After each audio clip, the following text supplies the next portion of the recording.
ಕೇಳಿದ್ದು ಸುಳ್ಳಾಗಬಹುದು, ನೋಡಿದ್ದು ಸುಳ್ಳಾಗಬಹುದು.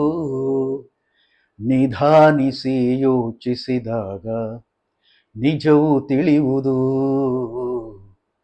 ನಿಧಾನಿಸಿ ಯೋಚಿಸಿದಾಗ ನಿಜವು ತಿಳಿಯುವುದು.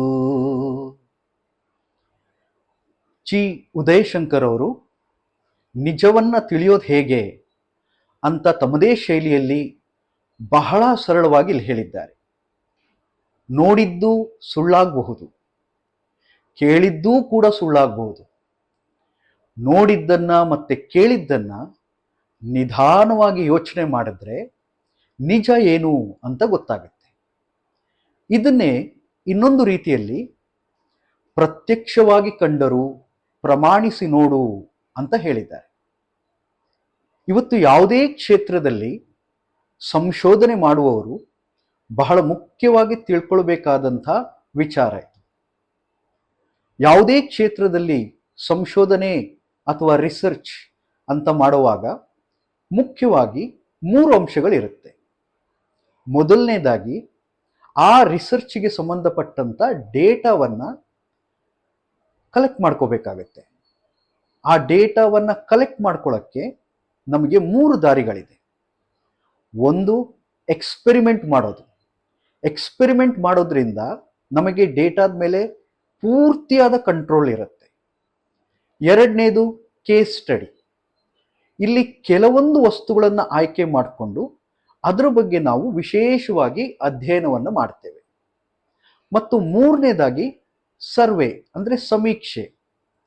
ಇದರಲ್ಲಿ ರಿಸರ್ಚ್ ಮಾಡೋರಿಗೆ ಬಹಳ ಕಂಟ್ರೋಲ್ ಇರೋದಿಲ್ಲ, ಆದರೆ ತುಂಬ ಡೇಟಾ ಕಲೆಕ್ಟ್ ಆಗುತ್ತೆ. ಹೀಗೆ ಎಕ್ಸ್ಪೆರಿಮೆಂಟ್, ಕೇಸ್ ಸ್ಟಡಿ ಅಥವಾ ಸರ್ವೆ, ಈ 3 ದಾರಿಗಳಿಂದ ಡೇಟಾವನ್ನ ಕಲೆಕ್ಟ್ ಮಾಡ್ಕೋಬಹುದು. ಹೀಗೆ ಕಲೆಕ್ಟ್ ಆದ ಡೇಟಾವನ್ನ ಕೆಲವು ಮೆಥಡ್ಸ್ ಅನ್ನ ಯೂಸ್ ಮಾಡಿ ಪ್ರೈಮರಿ ಅನಾಲಿಸಿಸ್ ಅನ್ನ ಮಾಡಬಹುದು. ಸ್ಟ್ಯಾಟಿಸ್ಟಿಕ್ಸ್ ನಲ್ಲಿ ನಮಗೆ 2 ಮುಖ್ಯ ಟೂಲ್ಸ್ ಇದೆ ಪ್ರಿಲಿಮಿನರಿ ಅನಾಲಿಸಿಸ್ ಮಾಡೋದಕ್ಕೆ. ಒಂದು, ಸಮರಿ ಸ್ಟ್ಯಾಟಿಸ್ಟಿಕ್ಸ್. ಇಲ್ಲಿ ನಾವು ಸೆಂಟ್ರಲ್ ಟೆಂಡೆನ್ಸಿ ಕಂಡು ಹಿಡಿಲಿಕ್ಕೆ ಮೀನ್, ಮೀಡಿಯನ್ ಮತ್ತೆ ಮೋಡ್, IQR, ಮೀನ್ ಅಬ್ಸಲ್ಯೂಟ್ ಡಿವಿಯೇಷನ್, ಈ ಥರದ್ದು ಟೂಲ್ಸನ್ನ ಯೂಸ್ ಮಾಡಿಕೊಂಡು ಆ ಡೇಟಾದ ಬಗ್ಗೆ ಕೆಲವೊಂದು ವಿಷಯಗಳನ್ನು ತಿಳ್ಕೊಳ್ತೇವೆ. ಈ ಪ್ರಿಲಿಮಿನರಿ ಅನಾಲಿಸಿಸ್ಗಳು ಆದ ಮೇಲೆ ಡೇಟಾ ವಿಜುವಲೈಸೇಷನ್ ಅನ್ನು ಮಾಡ್ತೇವೆ. ಈ ಸಮರಿ ಸ್ಟ್ಯಾಟಿಸ್ಟಿಕ್ಸ್ ಮತ್ತೆ ಡೇಟಾ ವಿಜುವಲೈಸೇಷನ್ ಇದೆರಡೂ ಮಾಡಿದಾಗ ನಮಗೆ ಡೇಟಾದ ಬಗ್ಗೆ ಕೆಲವೊಂದು ವಿಷಯಗಳು ಗೊತ್ತಾಗುತ್ತೆ. ಇದಾದ ಮೇಲೆ ನಾವು ಡಿಸ್ಟ್ರಿಬ್ಯೂಷನ್ ಟೈಪ್ ಯಾವುದಿದೆ ಡೇಟಾದು ಅನ್ನೋದನ್ನ ತಿಳ್ಕೊಳ್ಳೋ ಪ್ರಯತ್ನ ಮಾಡ್ತೇವೆ.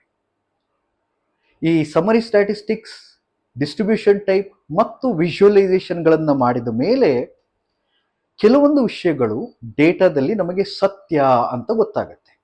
ಹೀಗಿರಬಹುದು ಅಂತ. ಅದನ್ನು ನಂಬಬೇಕಾ ಅಥವಾ ಇನ್ನೂ ಏನಾದರೂ ಪರೀಕ್ಷೆ ಮಾಡಿ ನಿಧಾನವಾಗಿ ಯೋಚನೆ ಮಾಡಿ ನಿಜ ಏನು ಅಂತ ತಿಳ್ಕೋಬೇಕಾ? ಉತ್ತರ ಬಹಳ ಸರಳ. ನಾವು ಪ್ರಿಲಿಮಿನರಿ ಅನಾಲಿಸಿಸ್ ಮಾಡಿ ಕಂಡುಕೊಂಡಂತಹ ಸತ್ಯಗಳನ್ನ ಸರಿಯಾಗಿ ಯೋಚನೆ ಮಾಡದೇ ಇದ್ರೆ ಅದು ಸೈಂಟಿಫಿಕ್ ಟ್ರುತ್, ವೈಜ್ಞಾನಿಕ ಸತ್ಯ ಆಗಿರಲ್ಲ. ಇವತ್ತು ಯಾವುದೇ ಫೀಲ್ಡ್ ಸೈಂಟಿಫಿಕ್, ವೈಜ್ಞಾನಿಕವಾಗಿ ಆಗಬೇಕು ಅಂದ್ರೆ ಅದು ಕೆಲವೊಂದು ಟೆಸ್ಟ್ಗಳನ್ನ ಪಾಸ್ ಮಾಡಬೇಕಾಗತ್ತೆ. ಅಂಥ ಒಂದು ಬಹಳ ಇಂಪಾರ್ಟೆಂಟ್ ಟಾಪಿಕ್ ಹೈಪಾಥಿಸಿಸ್ ಟೆಸ್ಟಿಂಗ್. ಅದನ್ನ ಇವತ್ತು ನೋಡೋಣ.